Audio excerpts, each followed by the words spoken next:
it feels like there are two things we can tip into as we try and build a healthy society where people flourish. And one of them was probably what some of the boomers were reacting against, right? A very homogenous set of like, everyone knows what's right and wrong, and if you get divorced, it's high shame. Very strong social stigma, really, around that choice, which I'm sure had all kinds of challenges to live under, right, in its own way. But this sense that we have of, in our kind of ambient moral soup that we're swimming in, that like the worst thing you can do is cast any judgment whatsoever on anyone else's choices, or, you know, raise the possibility that, for example, a divorce might have a negative impact on children. You're just judgy and compassionless. And I hear that voice as well, right? But I think the data are fairly clear, right? That in much as we would wish it was not the case in general, children whose parents stay together do better. And it feels like we've swung from a high judgment, high shame society over to one where it feels radical for, I feel slightly radical even for saying, I think the data are fairly clear on this, and that doesn't mean I judge your choices or I think you're a terrible person. It's something to bear in mind when we are deciding. What would be your vision of, like, is there a way of getting to somewhere between those two that feels humane and livable?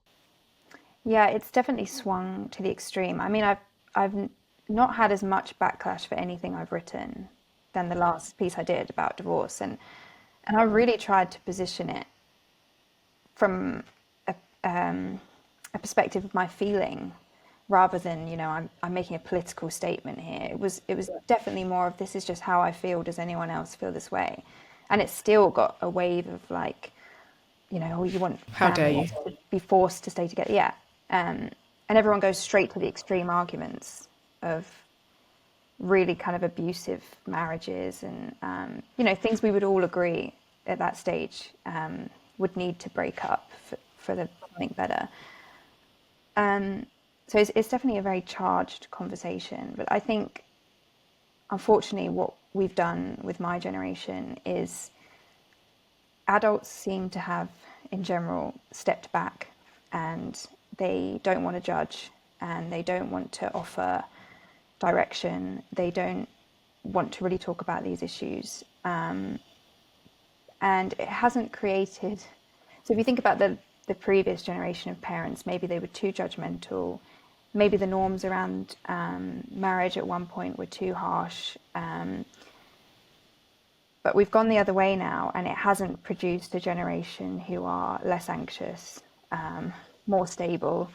It's actually created a generation that are extremely anxious, that are confused, that I would say are full of doubt about everything, doubt about what to do, where to go, who they are, what's important. And I feel that is because adults have stopped judgment. Society has stopped judgment.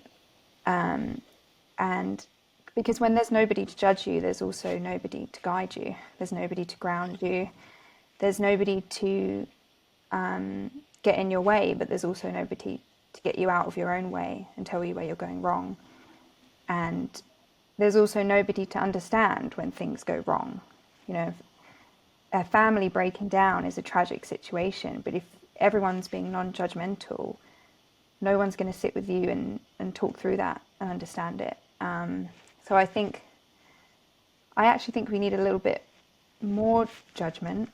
And that isn't to say that we need, you know, these really harsh feeling that you can never break up a marriage and it's your fault. That it's not shame, but it's more, as a society, we judge that situation as a tragic, negative one, and we judge it as something has gone wrong, and we need to solve it. It's a problem, because I think we've gone so far the other way now that we don't even judge it as a sad situation. We just think it's a neutral thing, or we even go further and we glamorize it and say, it's a really positive thing for the parents. This divorce is going to change their lives, and we just ignore the children who are grieving. So yeah, I don't know quite how this happened, but we've just veered completely away from any kind of shame or judgment in society that I think was there for a reason.